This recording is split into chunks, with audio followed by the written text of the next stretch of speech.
What is up, guys? I'm Andres. This is RB3. I'm Sabrina. And I am happy to say welcome to the Meaning of Podcast. Woo. The podcast where we talk about all your favorite filmmakers and the deeper meaning with all their films.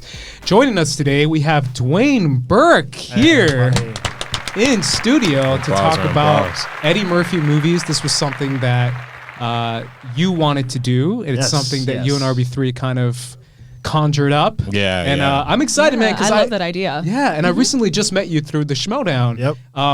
I saw you. I went rematch. I went to one of the recordings and I saw you just hustling, and I just met you. And then, sure enough, you mentioned you wanted to come on, and I was like, hell yeah, I'd love to have you on, man. And this is a great topic, so I'm excited to have you on, man. I'm excited to be here. Happy to talk about Eddie anytime with anybody. Yeah, absolutely, man. So I am happy to be back with you guys. I know, I missed you. I missed you last week. Yeah, I know. Did you listen to the episode?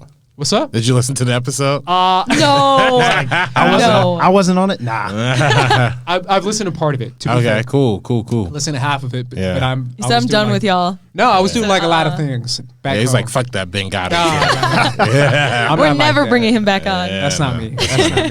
But either way, I'm excited to talk about Eddie Murphy because this is, I feel like it's a topic that's relevant now. Obviously, Dolomite is My Name is one of the biggest snubs of last year in the award season. Yeah. Eddie Murphy got a lot of snubs. Yeah. And then Critics' Choice Awards, he got a kind of a Lifetime Achievement Award honoring Eddie Murphy. And a lot of it was kind of due to kind of his return to form with a movie like Dolomite. And it was his return to SNL was like a huge deal too. That was like a massive show.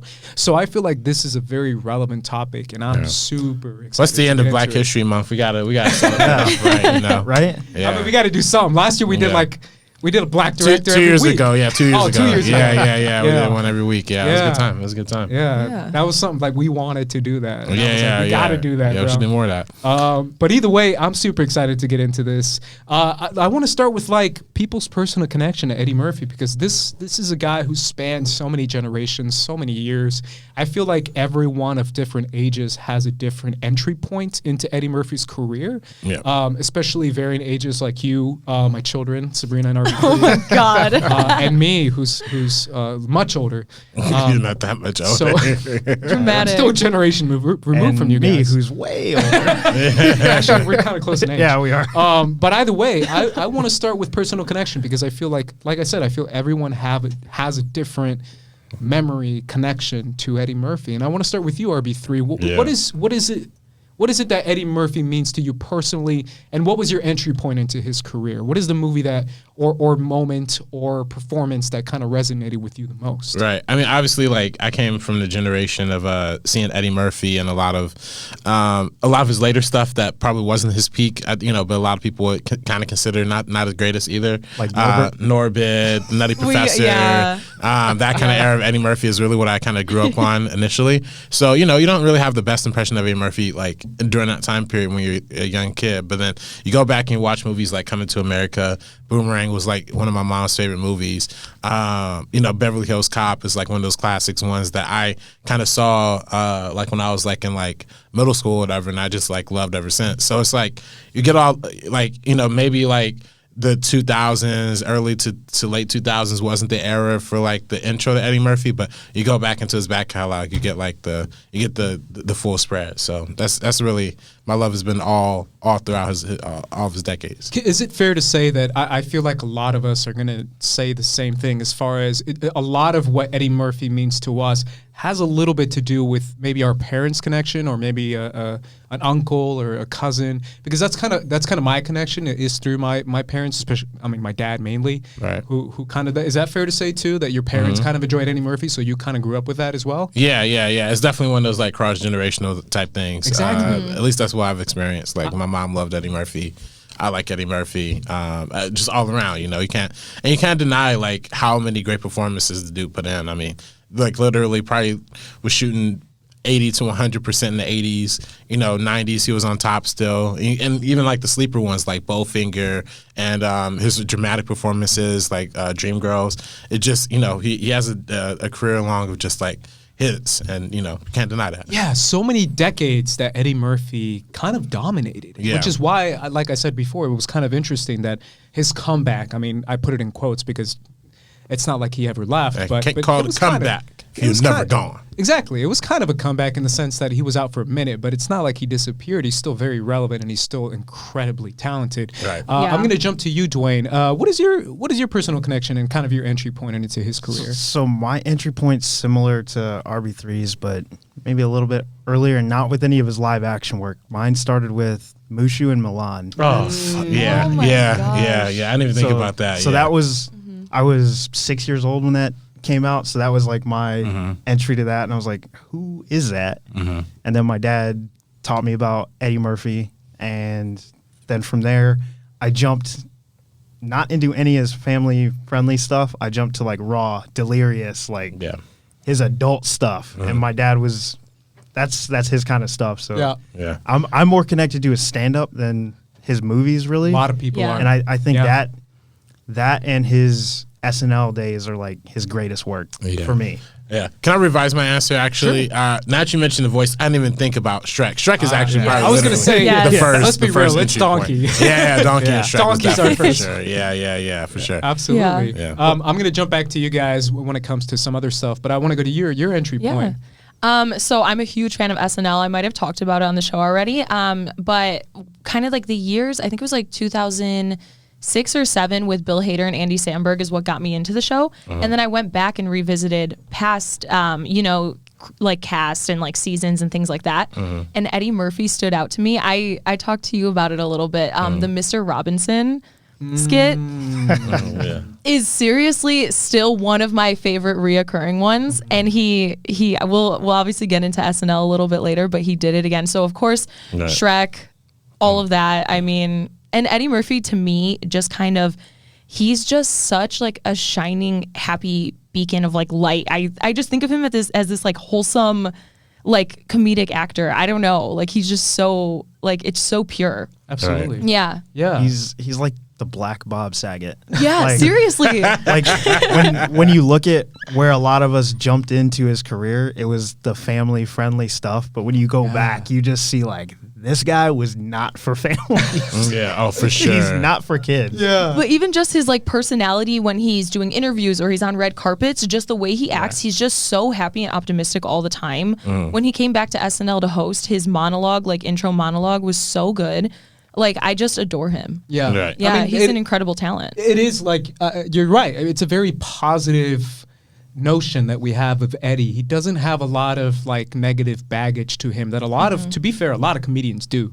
Yeah. Especially nowadays where a lot of comedians are like, I'm actually really depressed and dark inside. Yeah. And you're just like, yeah, I feel you. Whereas Eddie Murphy, probably. Well, but he had a quiet show period. that. He definitely had a quiet period, for sure. Like. Sure, but a lot of what we know of him is almost like a beacon of light and of positivity and of energy. And obviously it starts with like his big ass smile and his like huge energy. That laugh. The laugh. The laugh. Exactly. His facial expressions. Some of my favorite moments of SNL. Speaking of SNL, I'm going to jump another one for you and say Jay Farrow when he did his impression of Eddie Murphy. And it was so good. Yeah. But that's kind of what he impersonated. He impersonated the big laugh, the smile, the clap. Yeah. That's the kind of idea we have of Eddie Murphy. To be fair, mine is my dad. My dad loved Eddie Murphy growing up. Coming to America is one of the biggest ones for me, but it wasn't necessarily like you said. Like my dad wasn't about like the children's stuff. He was about like more like the R-rated Eddie Murphy, where I was just like, what is this? As a kid, I was just like, am I supposed to watch this? So it's very interesting because I love that he has so many generations that can kind of connect to him, whether it's much older generations like grandparents to parents to us to even younger generations like the generation I pray for every day, the TikTok generation. They that knows Eddie Murphy through like maybe, I don't know, videos and skits and stuff like that. So like, it's interesting. My niece and nephew know him through Donkey, and it's there like, you go. He's Shrek's hasn't been out in how long? I know. It's crazy. Kids are still connecting to that. All of them smack. Every single one of those movies smack, and I will die on that hill. Every single one. Yeah. Shrek 2 was a low point, but you know we came back with Shrek 4. Shrek Forever After. Yeah. I love that one. Before we head out into his career, because I want to get into obviously his stand-up and then moving on to SNL. I mean, let's just do it, man. Let's start out with his cultural impact. I mean, the guy means so much to so many people, And I really I want to highlight that because, like I just said in the beginning, he got a Lifetime Achievement Award at the Critics' Choice Awards for a reason. I mean, the guy means a lot to film, to movies, to art, to comedy, and to the future and progression of comedy. Like you said, RB3, this is a guy who can be an Oscar-nominated actor, an Oscar-winning actor, to a guy who makes children's movies, to a guy who makes raunchy comedies. Like, his career and his expansion of what movies can be reaches so much. I kind of want to start to what you think his cultural impact is, RB3, as far as what he means to just movies in general and just culture in general. Yeah, I mean, his impact on cinema, for sure can't be unmatched. I mean, before you even get into cinema, you got to talk about SNL too. I mean, SNL was on the verge of getting canceled before Eddie Murphy even came in, and he single-handedly carried the show. He was the first SNL performer to ever be a host while he was still on the show. So it's a lot of that goes into showing how much of the industry he puts on his back, and that goes into cinema where he reinvented a lot of comedic genres, the cop genre with Beverly Hills Cop, and with we're going to talk about later 48 Hours. A lot of his other movies, Bowfinger, I think was way ahead of his time. Oh yeah, definitely. And you literally see the model of Bowfinger being applied to stuff like Disaster Artist, or what's the most recent Hollywood movie that was kind of like that too. There's even Dolomite to some extent. Yeah, it's kind of another version of Bowfinger in that expansion. So a lot of that. A lot of his films became so mainstream and so popular that it ended up, and I mean, the obvious point too that I haven't made yet is the whole idea of playing multiple characters in the film. There's been some actors who have done it in the past before, probably in the 60s, 70s or whatever. But Eddie Murphy really perfected that craft in Coming to America.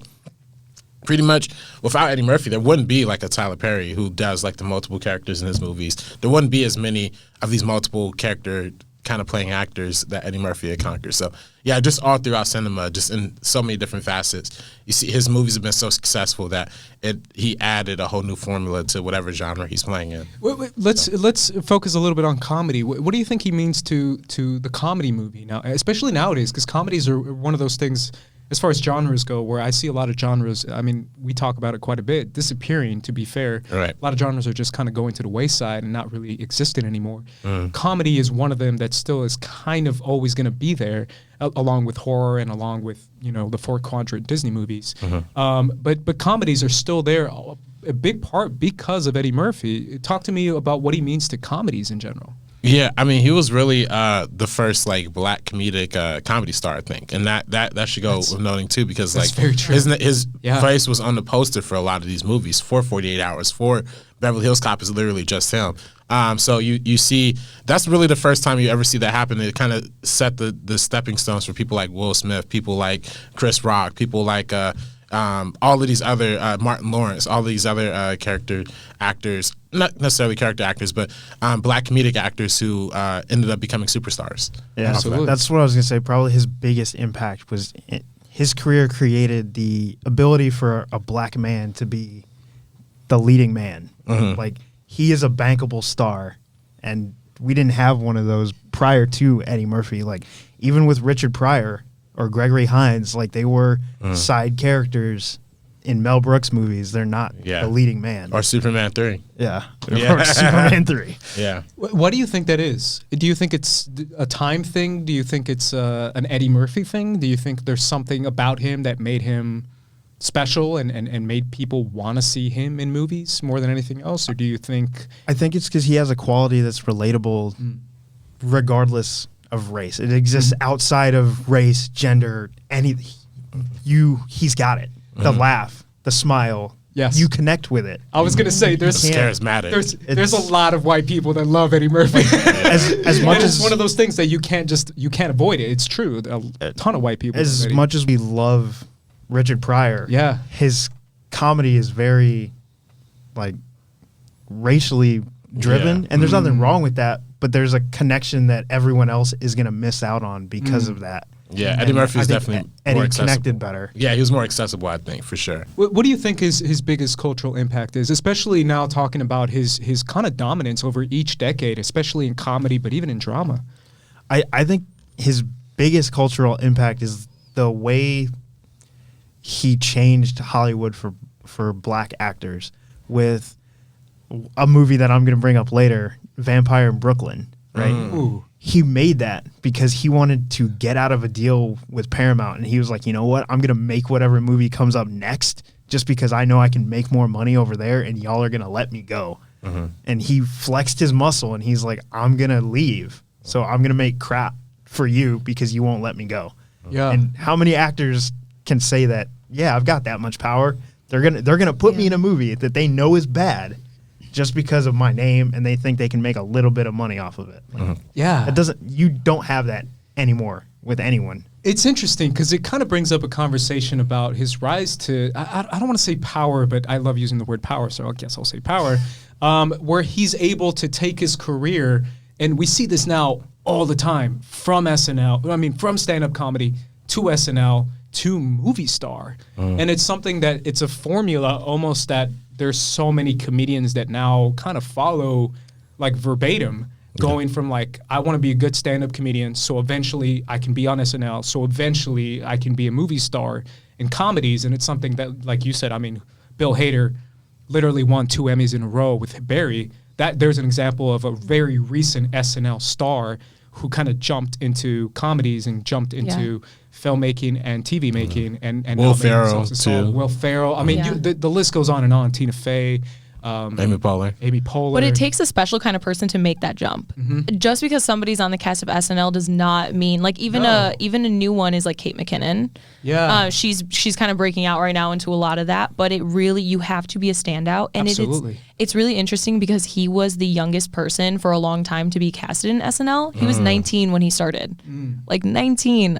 That's crazy. Yeah. Talk to me a little bit about SNL and kind of his impact on that show, because I think all of us, I don't know, I'm speaking for all of us, I adore SNL. I still watch SNL. Like, I actually Me too. go out of my way to see SNL. Like, I love the show. It's a show I'm never going to stop watching. Right. And I know that's controversial. I used to watch it weekly, but probably for the last 10 years or so, I only tune in on like the big episodes, like Eddie Murphy returning. That's one that I'm gonna watch. Exactly. Yeah. Right. Is Pete Davidson still on it? Because he just be showing up every now and then. No, that's the thing. He's not on it. He's still on it. Yeah, he is still on it. He is, but he shows up once a month. Yeah, I'm It's interesting. confused. He'll be in like one sketch and then be gone for like 4 episodes. Yeah, no, I don't get it. So what does Pete his Davidson thing. is doing now, and I know we're going off topic because you asked. He's doing this kind of weird, like, what is the new show called with Colin Jost and Michael Che? Weekend Update. Weekend Update. So he comes on Weekend Update to give himself updates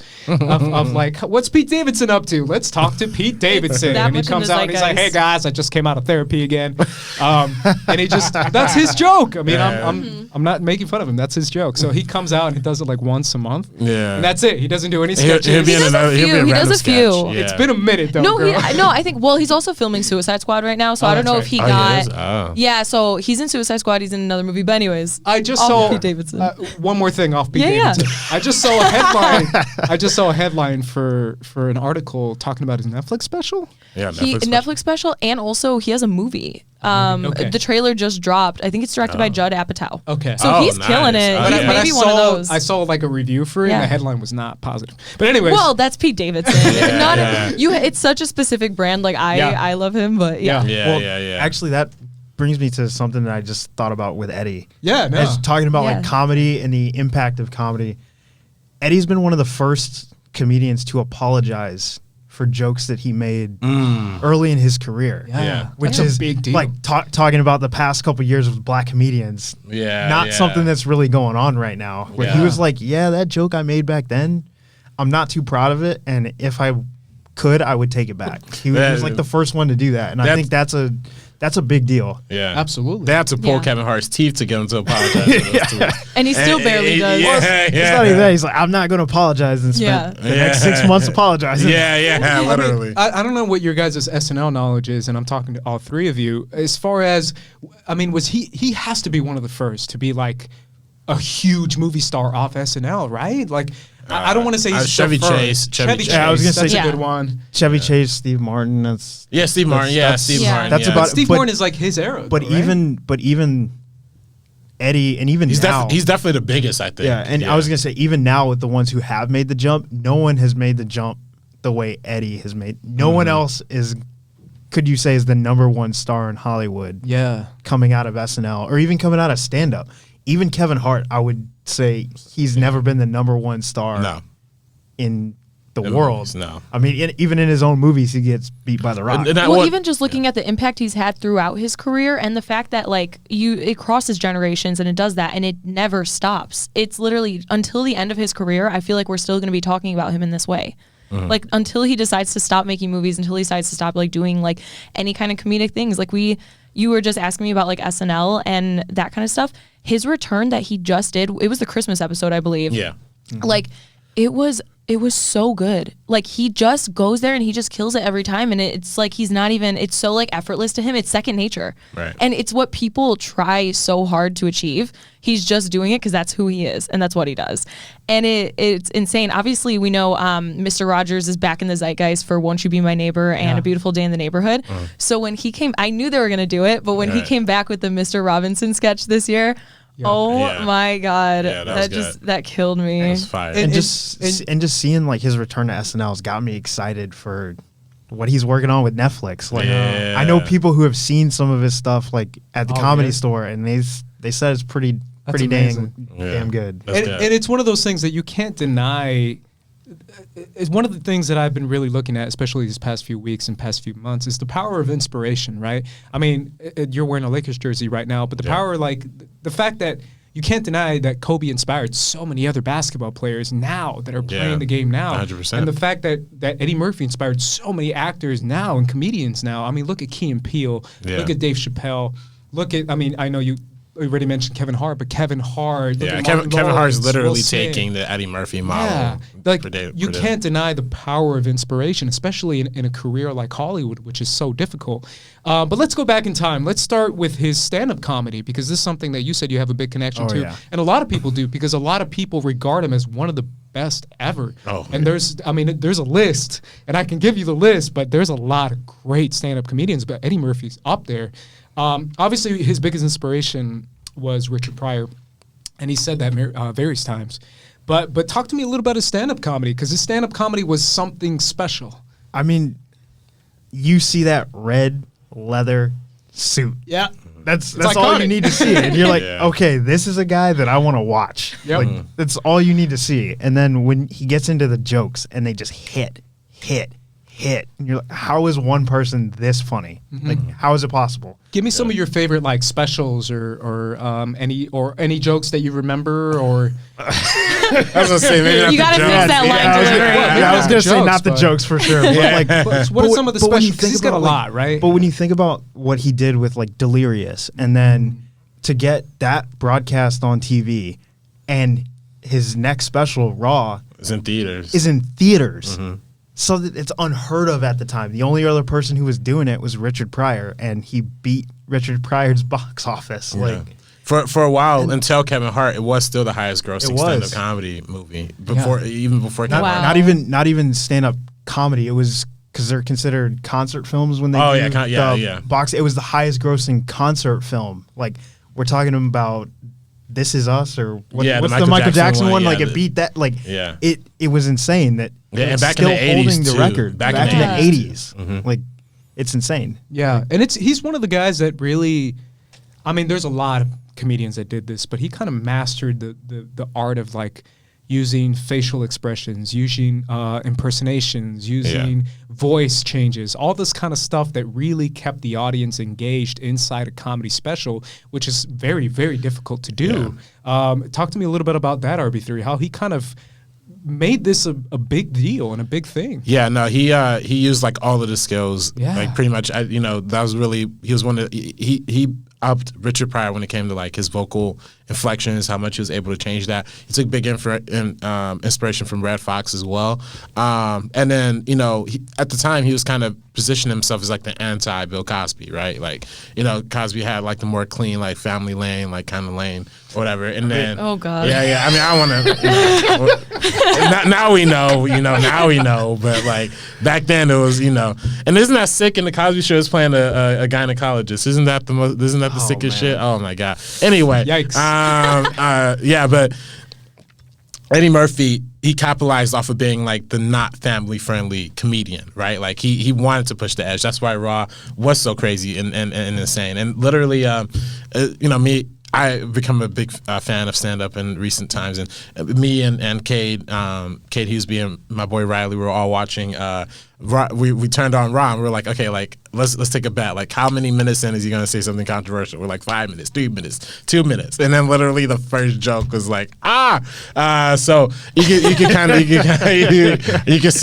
can see how impactful the reason why I think he's gotten away with it a lot more than I think other comedians is because A, like you said, he apologized, and for B, you could clearly tell like it's comedic. There's comedic intent, right? And even if they are below the line, or below the belt kind of jokes, like his delivery played it in a more like funny, like upbeat kind of way, like what you said with that smile, that laugh. Like you kind of get that even when he's going for like the more darker, more not as more problematic jokes, so like a little more lighthearted. Yeah, he goes with a lot more lighthearted, yeah. even with the raunchy comedy that he's presenting. So, but yeah, I think I think in terms of how many people he inspired. I mean, you even talked to somebody like Mark Ellis. I mean, Ellis loves Eddie Murphy. It's true. He loves Eddie Murphy, yeah. and there's a reason for that because Eddie Murphy has done so much for enabling the growth of the stand-up comedy genre just in general.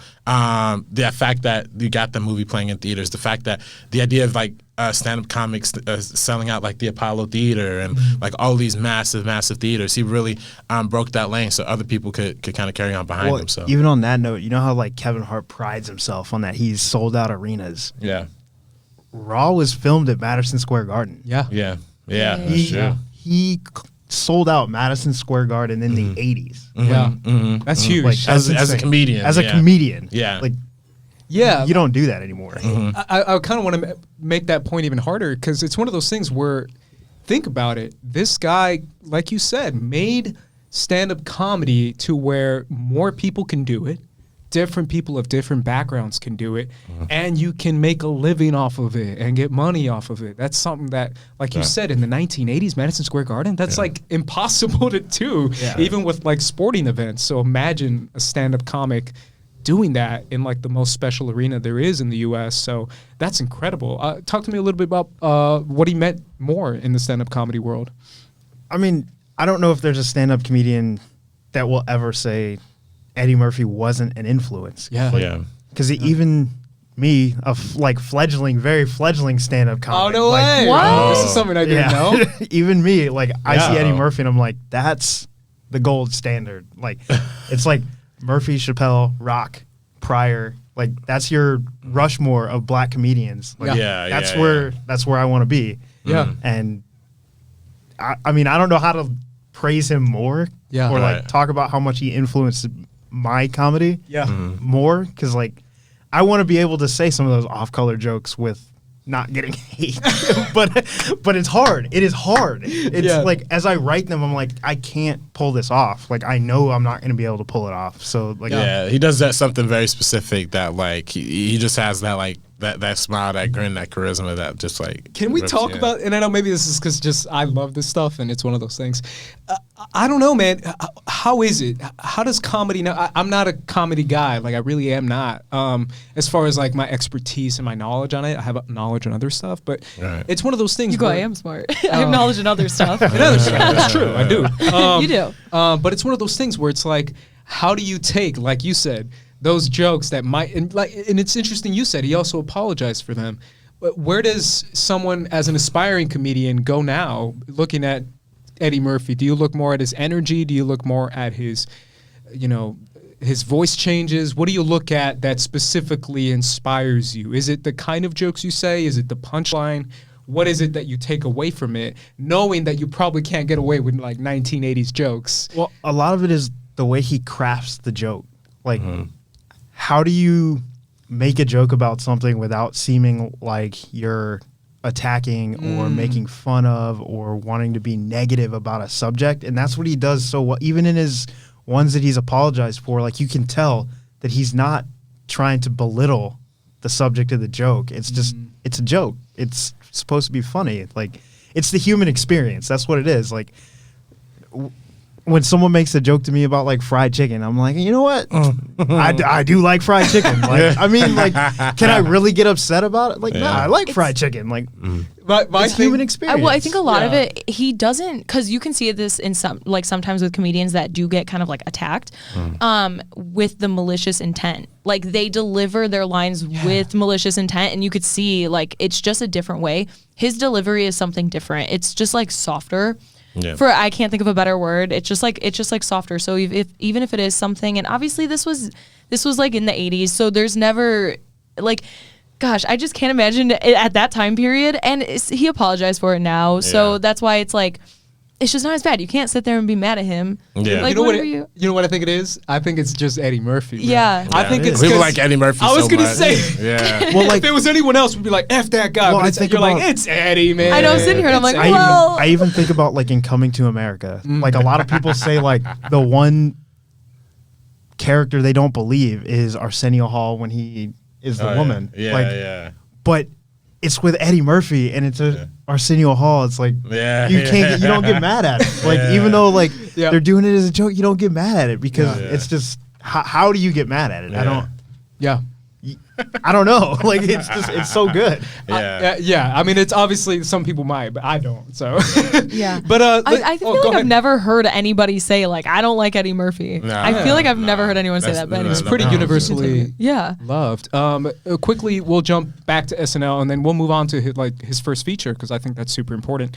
Any last thoughts on his SNL career? Any favorite sketches? Any favorite moments? My favorite sketch is like when he does the white face and he's like walking through the mall. That's literally, I die so hard whenever I'm watching that. I can't remember the name of the character, but that was too good. Yeah. What I was just, that made me think, like, that's another one where you can see where he inspired someone else. Like, do you think you get the blind racist from Chappelle's show without that? I was gonna say Chappelle, bro. Chappelle is like, but. Like, do you think you get something like that without Eddie Murphy doing whiteface on SNL? Yeah, that's very true. I mean, I still think maybe just because I'm a huge, and I still like go back, and my buddies and I've told you, used to like watch it like at work and stuff. The Key and Peele. Key and Peele is like my same. Yeah, I love Key and Peele, but you don't get Key and Peele without Eddie Murphy. Like, you just don't. Yeah, the kind of jokes they say, and sometimes they push the edge too. It's just you don't get that without Eddie, and I think that's so powerful. Any favorites? You already still said your Mr. favorite. Robinson. Yeah, I was gonna say. Like, I've seriously watched like 10 of them today. Yeah, I watched them on repeat. Let's jump to his first feature, which I think is a big deal, and you told me is a big deal. 1982, 48 Hours. Tell me why this is so. I mean, this is his first feature, man. It's incredible with Nick Nolte. Yeah. Tell me about this movie.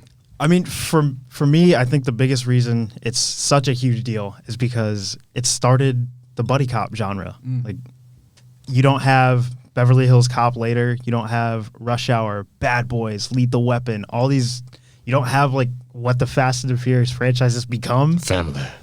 You don't have that without 48 Hours. And it's a simple premise. A old, grizzled vet cop has to take a current convict out of prison to help him solve a case. Like, super simple premise, but changed film.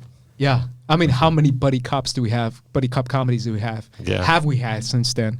Like, so many. Yeah. just last year we had so many. Yeah. We just saw Bad Boys again. Bad Boys. I mean, it's a big deal. What is your connection to 48 Hours? Have you seen this movie? Yeah, I saw it. Yeah, okay. I'm a big fan of it. I love it. Nick Nolte.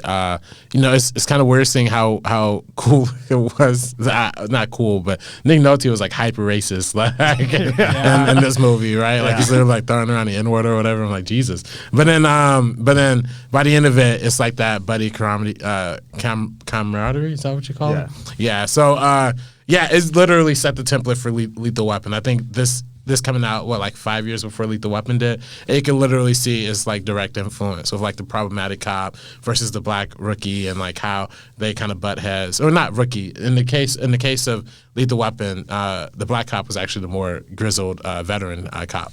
But it's still, you still see like that dynamic, like the conflict that's kind of built in. Even, like you said, Rush Hour, all these different buddy cop movies. And again, Kevin Hart, he's been playing the same formula. He's pretty much all of his movies are like buddy movies because of how successful 48 Hours was. So yeah, absolutely. He's got to credit him. And one thing that kind of brings it full circle, like when you hear Christian talk about where he used to work. I used to work at Silver Pictures. Yeah. This was Joel Silver's first production. Oh, really? This was the first movie he ever produced was 48 Hours. Like, yeah. And you look at all the movies he's produced after that, like, yeah, it all stems from this movie, and it's insane the impact that it had. Absolutely. And then from this, 2 years later, we got the first Beverly Hills Cop. Yeah. 2 years, man. Yeah. So you could tell that this was something that even inspired that. And then we got the whole franchise of Beverly Hills Cop. Yeah. Let's jump into it. Let's jump into Beverly Hills Cop franchise. I think there's 3, right? 3 movies? Yeah, 3. Yeah. With a 4th coming on the way because they couldn't get the TV series to off the ground. Yeah, that's wild. Is Eddie Murphy part of the new one at all? The new movie? Yeah. Yeah, he is. He is. He's doing a lot now again. Yeah, it's good. Yeah. That's him back. He's coming back. He's like, hey guys, I'm here. Yeah. I've been here. Whenever I think of Beverly Hills Cop, I always think of the, you think I'm going to get fooled by a banana in the tailpipe? Yeah, that gets me every time. Yeah. That's the one joke in that movie that will get me every single time. Yeah, absolutely. What's your connection to this movie, man? Yeah, I love the original Beverly Hills Cop. It kind of the beginning is actually kind of a little darker than like a normal comedy would start off with. Like his best friend gets like shot by like this by the dude who plays Better Call Saul in Breaking Bad. Bob Odenkirk? Yeah, not Bob Odenkirk. The fucking old dude. You watch Breaking Bad, right? You watch Breaking Bad? Michael? The old dude who the assassin old dude? Yeah. I forget the actor's name, but his name is like Mike. Yeah, Mike. His character's name is Mike. Yeah, but Mike is the assassin in this movie. Yeah. Yeah. So but it's crazy because what I think was they tried to make very clear, like in the production of this movie, they kind of followed this model more of the two. This has a black star, but it's not necessarily a black movie per se. Like there's literally pretty much the entire rest of the cast is like all white dudes, and Eddie Murphy's just kind of the standout like lead, and within this movie, but. That's what makes it more impactful, right? The fact that the movie can be as successful as it is with just having a dude like Eddie Murphy like on the poster and promoting it. To me, this is probably my favorite Eddie Murphy role and probably movie. Wow. I love Beverly Hills Cop. It makes me laugh so hard. The scene when they clearly could have like just like taken him out the door, but they throw him out of a window. It's just hilarious. I don't know why. I think just the whole story of like finding, going to, this is a lot of times you see like movies like fish out of water movies, but this is the first time you kind of seen that formula applied to like a cop movie, which is really weird and fascinating. A dude from Detroit being transported to a place like Beverly Hills and how like different the climate is and how much quote unquote more respectable the LAPD is, which is really not true. But but it's just funny and this is easily one of my favorite. I like Beverly Hills Cop 2. I didn't mean to say 2. 2 as well. 2 as well. There we go. But it's not as great as the first one. And then Beverly Hills Cop 3 is not good at all. I think a big thing about the franchise as a whole, but Beverly Hills Cop 2 in particular, that was his first like foray into writing feature film. So he has a story by credit for Beverly Hills Cop 2, which without that we don't get some of his more interesting work like Coming to America and stuff like that. Right. That was his first jump into writing. So I think that's a big thing too. It's a huge deal. Yeah. Tony. It was one of Tony Scott's first movies. Beverly Hills Cop 2. Yeah. Yeah. RP. Do you have a connection to this movie, Sabrina, at all? Yeah, my dad loves it, so I grew up watching it a lot. Yeah. I mean, I feel like that's a lot. I mean, again, I always go back to my dad. My dad loves Eddie Murphy, so I grew up with a lot of his movies. Talk to me a little bit about what you were saying, and I want to go back to it, about the marketing around this movie and why that was such a big deal. Yeah. It's a very successful movie as far as like how people received it and they enjoyed it, but it's also like box office success. Talk to me a little bit about the impact of having someone like an Eddie Murphy lead this movie, being a black actor, but at the same time, like you said, it's not quite a black movie because, I mean, a lot of white people saw this movie too, and they love Eddie Murphy, as I said before. Talk to me a little bit about what that means as far as marketing movies and as far as the future of movies and comedies with a black actor. Right. I mean, you know, I literally was just watching The Shop with LeBron James, and they were talking to Will Smith, and then that was one of the things that Michael Bay and Jerry Bruckheimer had told Will Smith when they were making Bad Boys. Like, they didn't want to make a black movie; they just wanted to make a movie with black actors. Like, that's. And how do you feel about that? It's actually, you know, I think there's a lot of good to that kind of settlement, because I think what that does is that really normalizes the idea of like what black movies are, what black movie stars are, and kind of like this segregation of the movie going audience really doesn't really help the cause like all that much. You know, obviously, like, it's great that there are movies that are specifically targeted for black audiences. I love that, and I want that to continue happening as well. But I also like to see, and we don't really see it as much in this generation besides The Rock, seeing a black actor that kind of has a more commercially friendly kind of crossover appeal, because at the end of the day, I think that does add to like the normalization of seeing black actors on screen as well. Can I interject real quick before I jump to you, Dwayne? Yeah. I had this like week-long conversation with my family because I'm obsessed with like movie box office. You know this, right? And I'm obsessed with like the future of movies. And I talked to my parents about like how China. For example, I love two things right now more than anything, and that's basketball and movies. Yeah. And the irony that basketball and movies have almost a bigger audience in China than America now, and how the box office in China is growing so much that now movies are being catered, studios are catering towards a Chinese audience. Yeah. And how recently, I forgot what movie it was, but there was this myth, and it was a myth, and I have to insist it's a myth.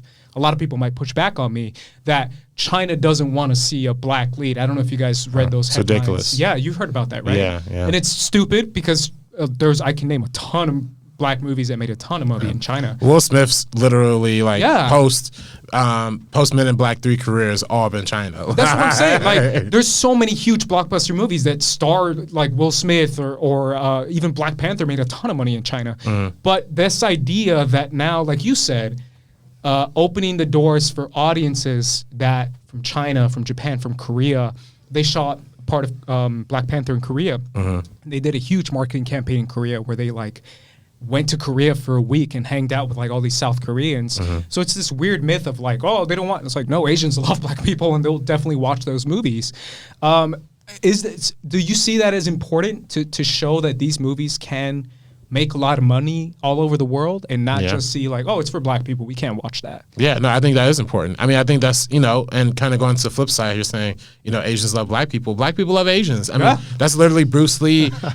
Bruce Lee's whole like that's 1970s true. Run was a lot catered towards the black audience because he was, and a lot catered towards all people of color because he was really the first person of color movie star that kind of came to Wu-Tang Clan ain't nothing to fuck with. Yeah, exactly. Would we have Wu-Tang Clan without without Bruce Lee, without karate movies, exactly. And those are the subgenres that kind of informed and had that cross-pollination. So and I think having that overall worldliness, that's why I get excited when a movie like Parasite wins Best Picture, because it kind of shows the worldliness and the acceptance that we can have across all territories. Yeah, absolutely. Just a quick note on that. Like, quick, man. one thing that a lot of people complaining about, like Parasite winning Best Picture, like they forget that when the Academy was founded, it wasn't the American Academy. Yeah. It was the International Academy. Like, it's about film across the world. Yeah. And everyone's stories, not just black stories, white stories, Hispanic stories. Like, everyone's story is relatable in some way, shape, or form, and it's on us to,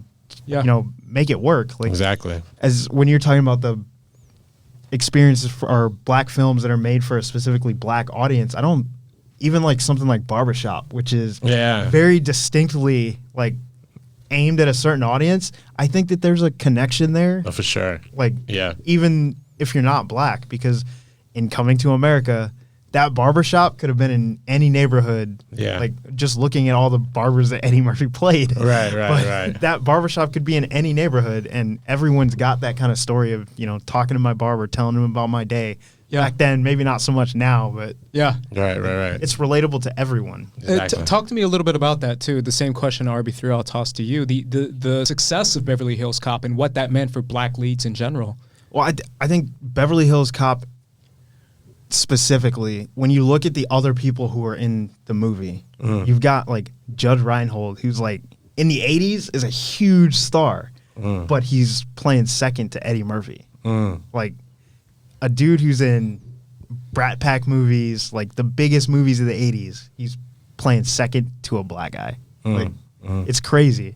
And that it became a commercial success, it's insane. It's a big deal, and it has an impact to movies nowadays too. Oh, right, definitely. Sabrina? And the thing is, like what you guys talked about earlier, with like a black lead being like before kind of being like equal to like a black film or black catered film. I think that is doing it such a disservice because like it's just a film. Like obviously we do have something like Tyler Perry that could be catered, but like it boggles my mind to think like if Eddie Murphy's the lead character, like this is like a black film. Like it's not. Like this is the best example for all of this. It's just he's a leading man, and it's amazing to see that kind of thing happening with leading men. Even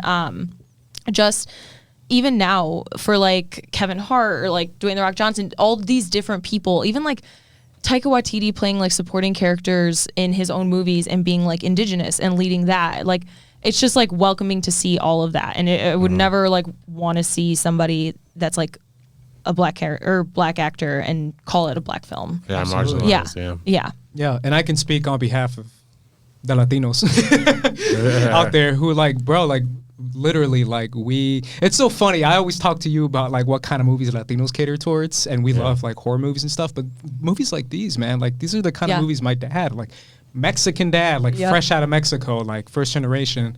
I'm first generation, but he's like straight up like this is the kind of stuff he grew up on. He grew up with like black comedians and black actors, and that's the kind of stuff we love. So, all right, guys. After the break, we're gonna keep going into Eddie Murphy's career, but we do have to jump to a break, so make sure you guys stick around. This ain't funny, so don't you dare laugh. With the 4/5 divide you in half. You getting at me equals a club laugh. You do the math, take you out the equation. Check out Sabrina's review of The Invisible Man, available exclusively on First Cut. Enjoy. Leigh Whannell digs deep under our skin with his beautiful writing and directing, completely immersing us into the world of our main character, again, played by Elizabeth Moss. She completely shines in this role. I think she gave one of the most haunting performances since Toni Collette in Hereditary. We feel her exhaustion, her claustrophobia, her fear. It's just completely palpable. It's one of those performances that is extremely, extremely special. I was really blown away as to how Whannell kind of created this atmosphere of tension, especially with our villain being invisible. It's interesting the way he uses the spaces in the frames and like the voids in the shots to scare us. We feel that claustrophobia. We feel like he's anywhere and everywhere, nowhere, kind of all at once. Come along, children. Now we're going to have a little music.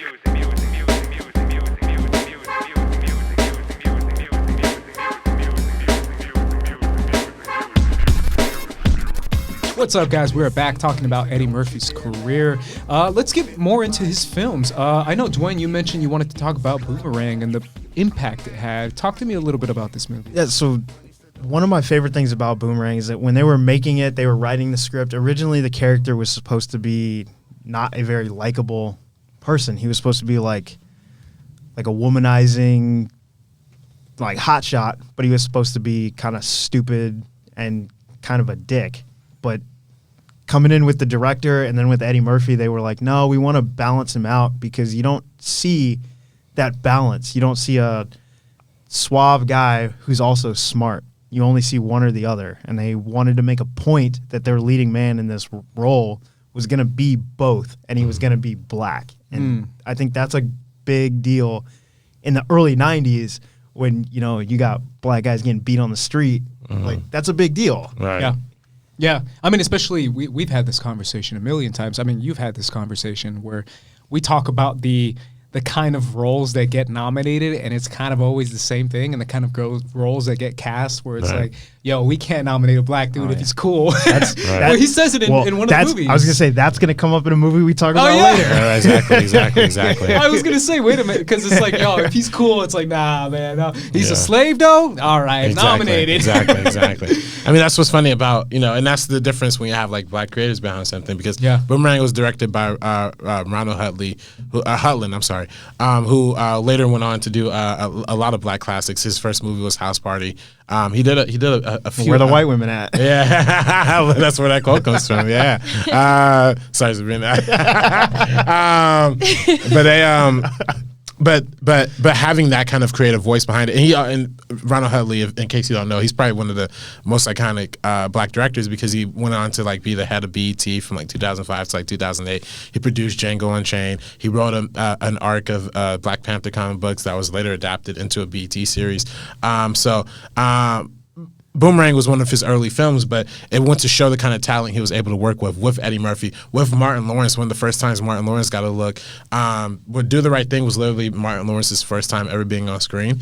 And then Boomerang was kind of one of those ones that he finally got to explore like a big character and have like an outrageous performance, being set up next to Eddie Murphy, one of the comedic geniuses. It was like handing over the torch almost. I mean, when you talk about the cast of the movie, like the cast is insane. You got Halle Berry, you got David Allen Greer, Grace Jones, Chris Rock. Like the cast alone is insane for a movie that early. And then when you see where all those careers ended up and how influential all of them have been for black cinema, it's crazy. Like Eddie. Yeah, it's Eddie. Yeah, I mean, you can even say I don't want to say launched, but almost kind of launched a lot of these actors into the stardom they have now.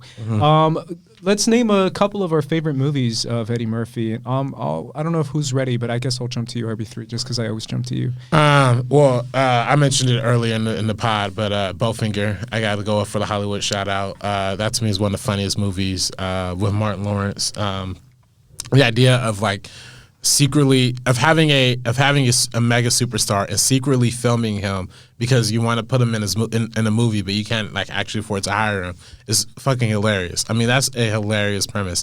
Martin Lawrence, I think, is not Martin Lawrence. I'm sorry, Steve Martin. In this movie is definitely like peak Martin Lawrence when it comes to like the comedic timing.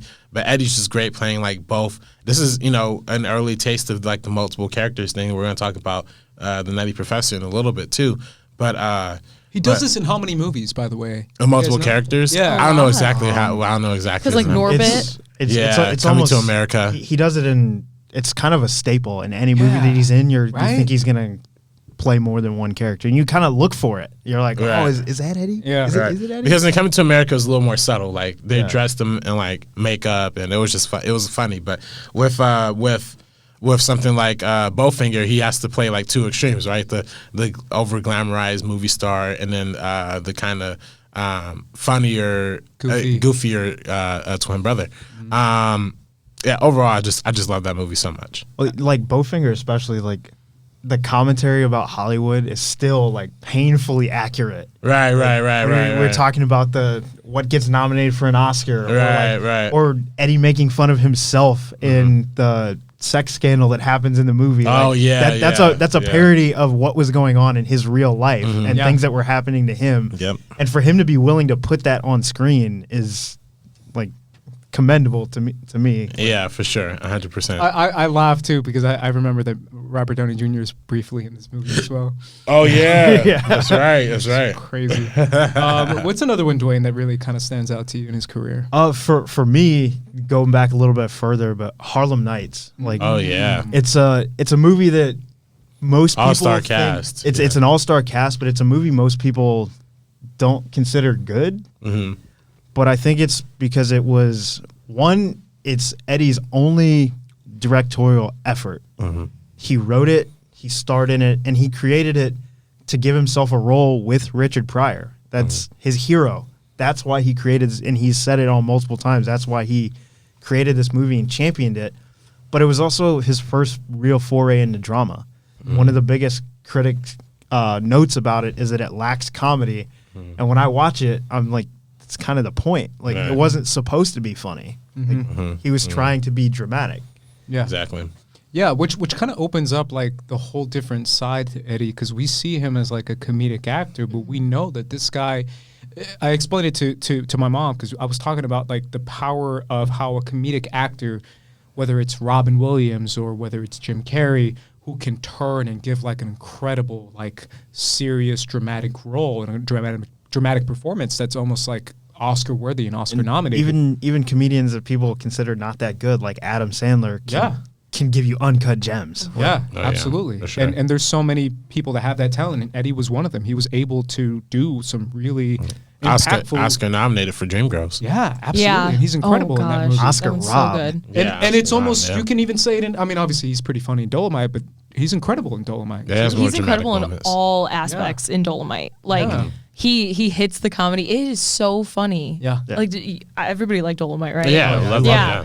Oh my God, I watched it with my dad, and my dad, as I said, is a huge Eddie Murphy fan. Yeah. Couldn't stop talking about it for days. He was on the floor dying laughing. He'd call me and he'd like say something like one of the jokes or whatever. And like I guess that's my choice, like if we're going, because that's You can do that. That's kind of one that like obviously we grew up on so many, Shrek is really great. I loved when I was a kid, you're not thinking about it, Norbit, Daddy Daycare, all of those. Daddy Daycare. Daddy Daycare. I forgot about Daddy Daycare. Yeah. That's a classic. Where's my shout out for Dr. Doolittle though? Me and Dwayne talked about just it. talking about it.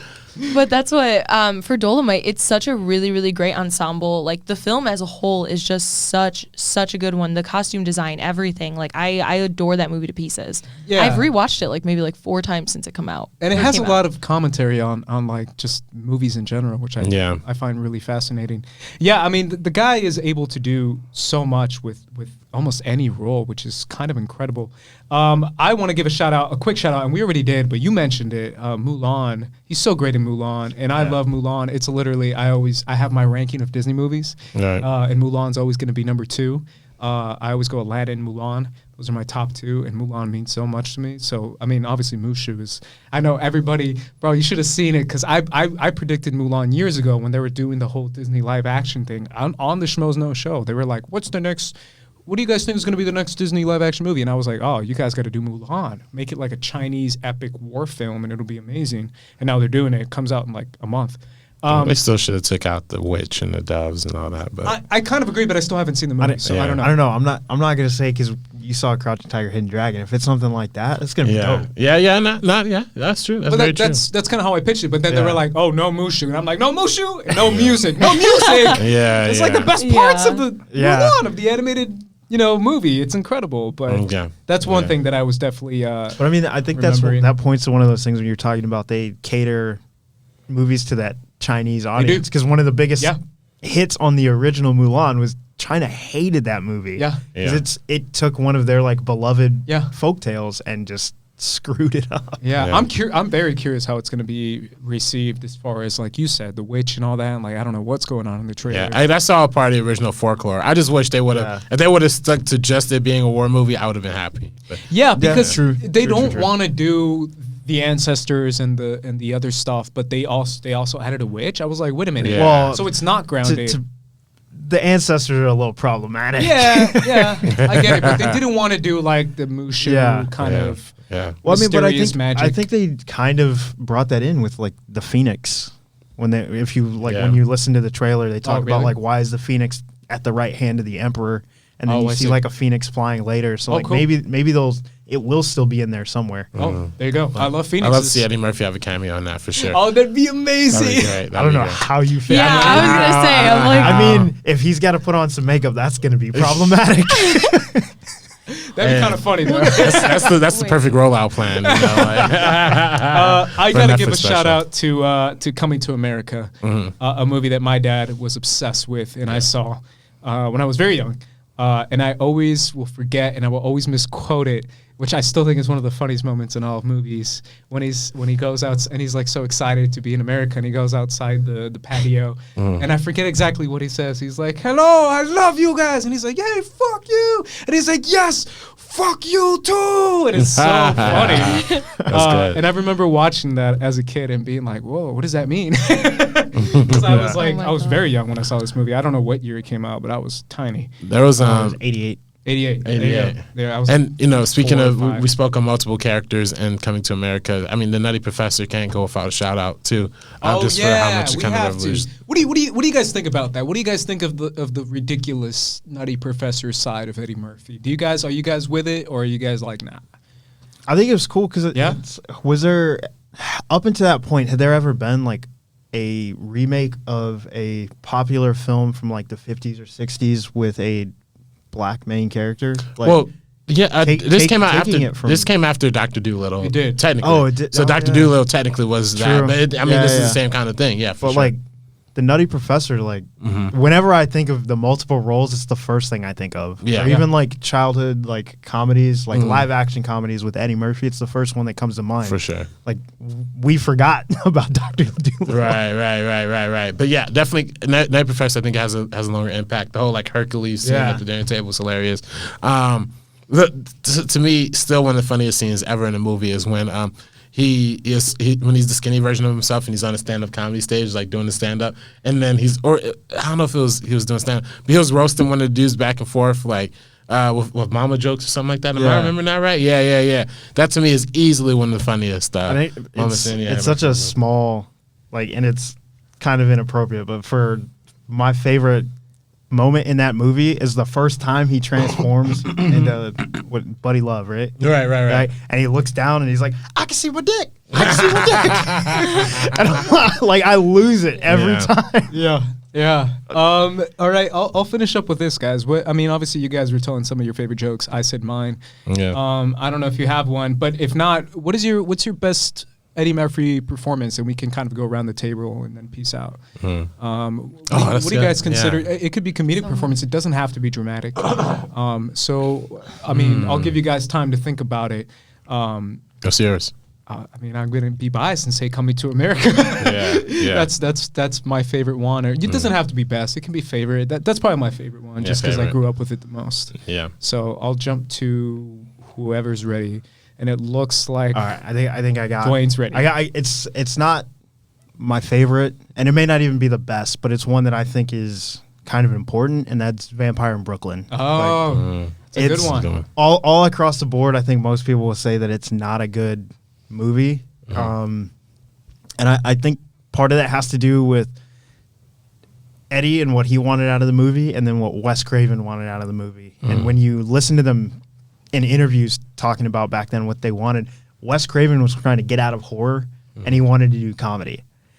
Eddie was trying to get out of comedy, and he wanted to do something, well, not necessarily horror, but he wanted something serious. Okay. And that's why when you see him as the vampire, as Maximilian, he's very straight, and he's trying to be scary. And then when you see him as his other two characters, he's like super joking and jovial. I think I sent a tweet out a couple days ago that's a quote from the movie.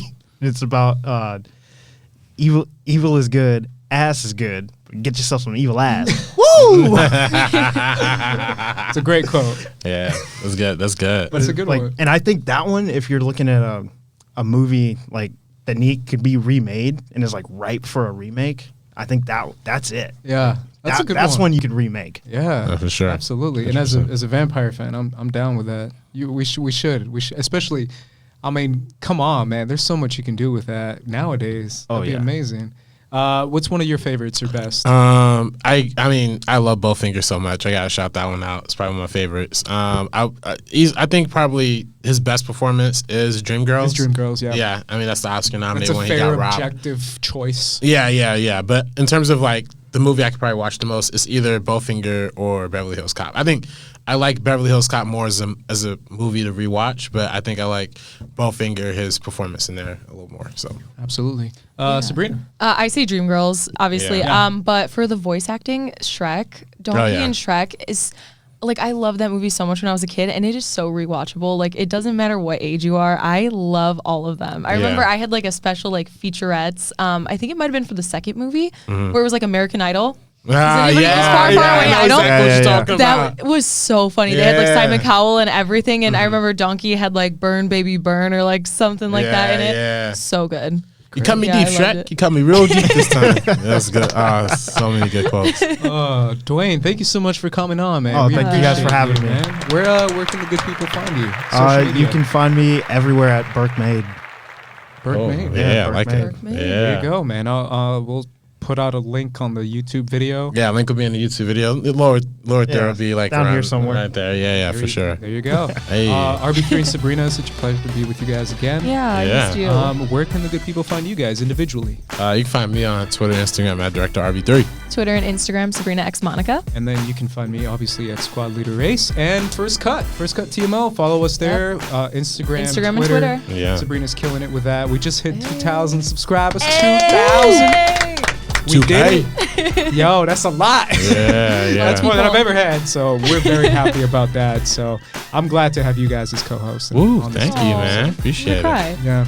There we go, guys. Thank you so much for enjoying this episode. If you enjoyed it, make sure to leave a comment in the comment section down below for YouTube. And make sure to check out all the other places you can find us, whether it's on Anchor or Spotify. Give us a like or listen, whatever you can do to help us out. Support the homies. # support the homies. For the Meaning Of Podcast and for First Cut, I am Andres. That's RB3. I'm Sabrina. I'm Dwayne. And we are peacing out. Peace out, guys.